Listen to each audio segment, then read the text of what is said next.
Hi again, everybody. What have we got today? Enduring issues in philosophy. I wanted to share something with everyone that, well, when we talk about philosophy, I guess, I was thinking, am I a philosopher? Well, maybe a philosopher in the making, I'm not an old man with a beard yet. And I just, of course, joke around about that in the sense that taking a philosophy class in a college is akin to like reading about Egypt and calling yourself an archaeologist. You're not a philosopher because you've read about philosophers, but reading the work of other philosophers helps us develop our own philosophies. The point is that philosophy is just philosophia, which is love of knowledge or love of wisdom. So if you love gaining knowledge all the time, you're probably a philosopher. And something separate and beyond that is what we do with that knowledge. Because there are a lot of shitty philosophers out there through history who had ideas I completely disagree with. But every one of them that I've studied has at least a little bit to say that I agree with. All of them.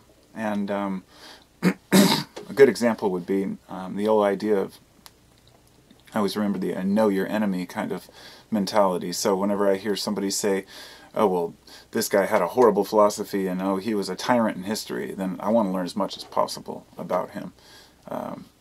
That was an example would be Nietzsche, which I'd always heard. He said God is dead, and he was a nihilist, and he just believed that nothing had any value. And then I researched his work and found out that in fact he was more like starting from the ground up, a process that I myself have gone through, where instead of taking on others' values, you wipe the slate clean and say, I have no moral obligations. I have no obligations at all. Therefore, what do I feel in my heart? And you may just find that you have those natural feelings and tendencies to want to help others anyway, to want to be a kind person. The whole idea was to be stripped clean of what others tell us to be and be what we choose to be, which for most people is a pretty decent person, I think. Could be totally wrong. So I have this book here that I wanted to just share, and I just want to read the chapter names, because these are the issues.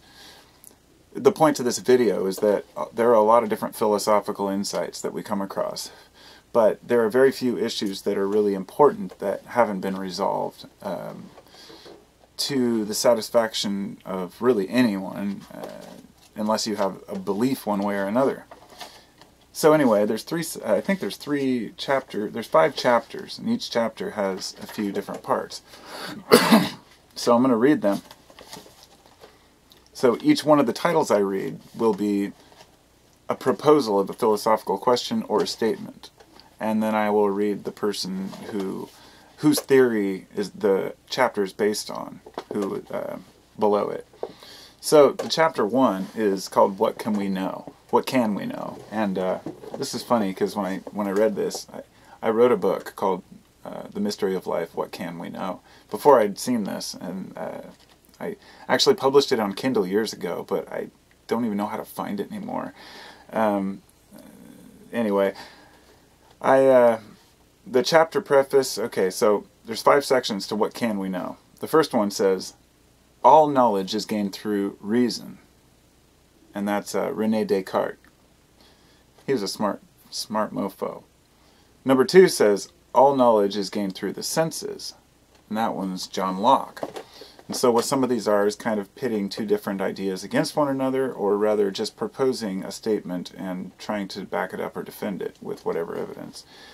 And I've had these two have been a couple of the hardest for me in my own life to understand.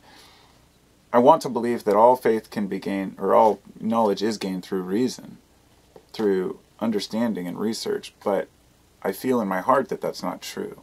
I feel that the senses can sense things that we can't express through reason. So that becomes a difficult one. Number 3, intuition gives us knowledge. Number 4, the scientific method gives us knowledge. And number 5, there is knowledge that humans cannot know. So, of course, that's one I believe.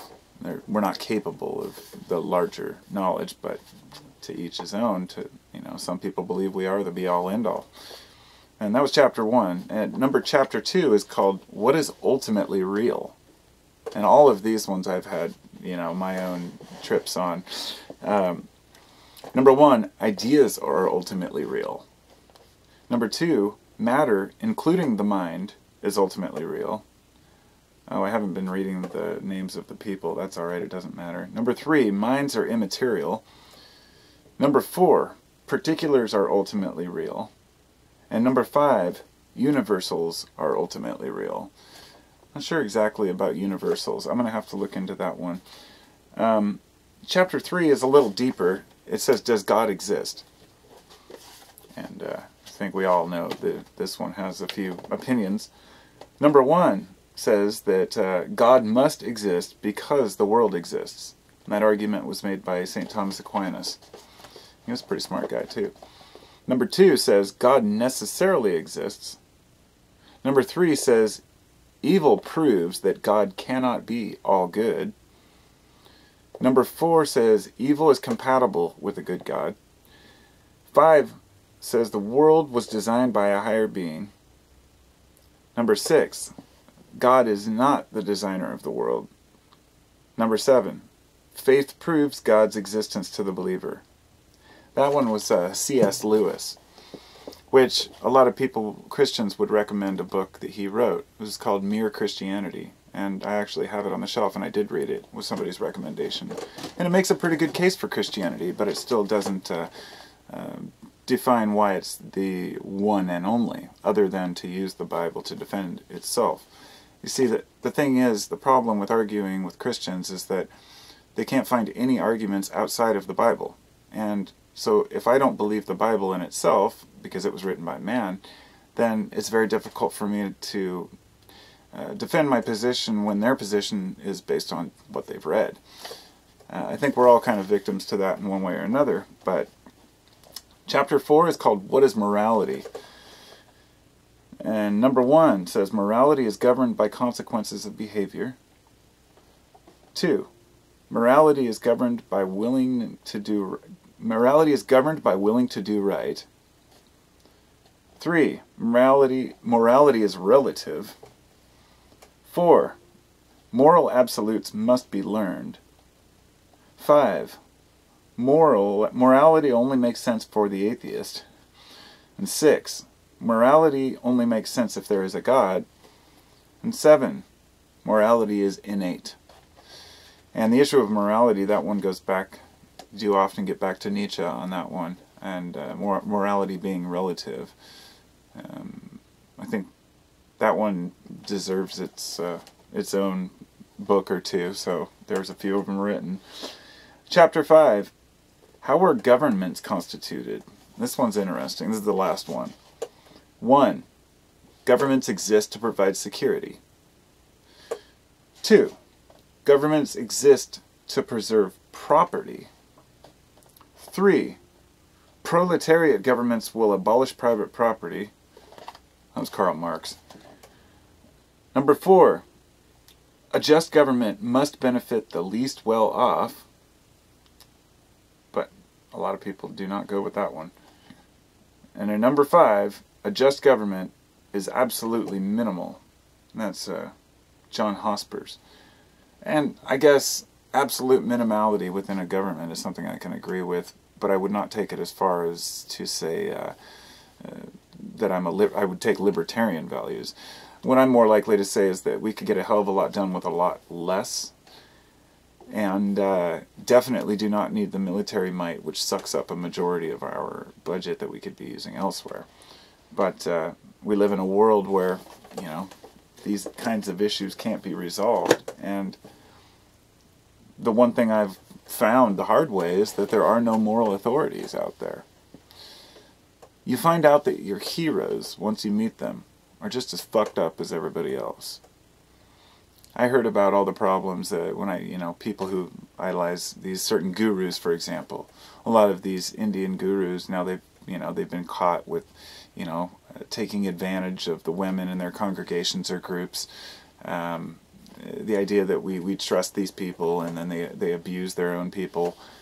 We've got priests and bishops in power who are raping kids. I mean, the Catholic Church is just completely and utterly disgusted. Anybody who can actually still stand by and believe in that church after the scandals, you know, it just shows me that faith is stronger than reason, is my point. And that people are so scared to believe that, you know, I would think that if these people really have God in their hearts, how could they abuse other people like that, you know? And the same thing with some sort of enlightened teacher. Even Gandhi, I guess, from what I hear, he was like an adulterer or did something. He was, I can't remember the exact story, but I was like, come on, even Gandhi? I mean, everybody's heroes are destroyed. Look at Bill Cosby. He's doing pudding pop commercials and Jell-O commercials one day, and next day you find out that he's a rapo. The point is, all the people that we look to for moral authority are completely fucked up, just like everybody else. And there really are no masters of that truth. And since every ancient text that was written came through the hand of man, I have to say, unless man today can come up with a better solution, you know, and you know, we're never going to get anywhere as a society, but we're doing the most we can with what we have. And so the arguments about government, about God, about morality, they are very relative. And I'm surprised that we can work together at all sometimes. But, you know, we're smart creatures. We really are. Do some crazy stuff. Anyway, I could go on about philosophy, but I just wanted to share some of those, the enduring issues in philosophy, and say that, if anything, the main goal of philosophy is not to sit in a room with tea and talking about Karl Marx. It's to be able to sit with your friends and family and talk about life on a level where you're being honest with yourself and others. How often do we really sit with our families and talk about mortality and existence? And, you know, it's important that we do these things, because if we don't reflect our ideas off of other people, we never grow and we never learn. We never benefit if we're not sharing.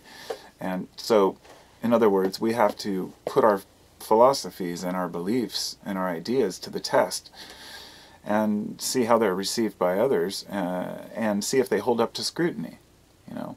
I think this is why the idea of faith was invented, because faith to me is just believing in something with no evidence merely because you're told to. In other words, the only way to acquire faith is to create it out of thin air in your own mind, or to have somebody else tell you it's true. Because if you know it's true, then it's knowledge.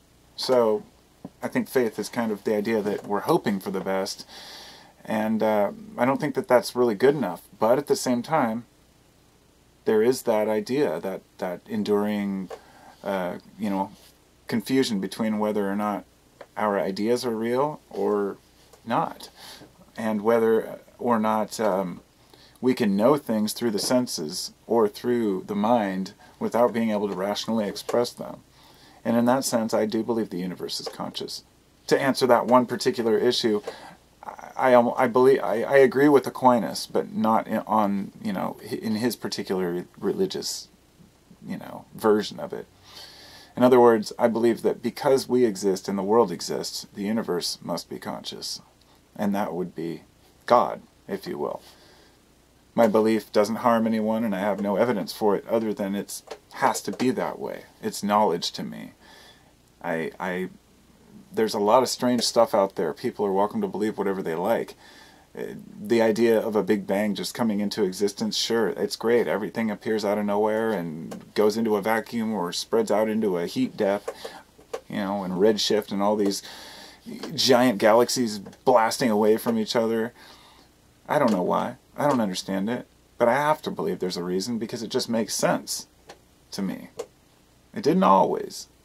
And I told myself I'm never going to lie to myself and say I believe in something until I really feel it's true. So in that sense, it's knowledge to me, but I don't feel like I have to prove it to anyone else, because I can't. So I just go with the knowledge of knowing that I'm part of a greater whole, and everything fades to black eventually. We're just these sparkles of light in an otherwise dark universe. And dark to us anyway. 90% of it's dark matter, and they don't know what that is, right? So here we have these possibilities of these other inner dimensions, like right within our own. I mean, who knows what's going on out there? It's a pretty crazy fucking world, and a pretty crazy universe. And being alive in it, to even read books about philosophy and to try to understand it, to me, is amazing. So, utter gratitude to all the philosophers that came before me, who can provide me with tons of alternative viewpoints so I can at least bounce some ideas off my own brain to acquire my own reality. And man, I hope it serves me well. I hope yours serves you well too. Take care, everybody.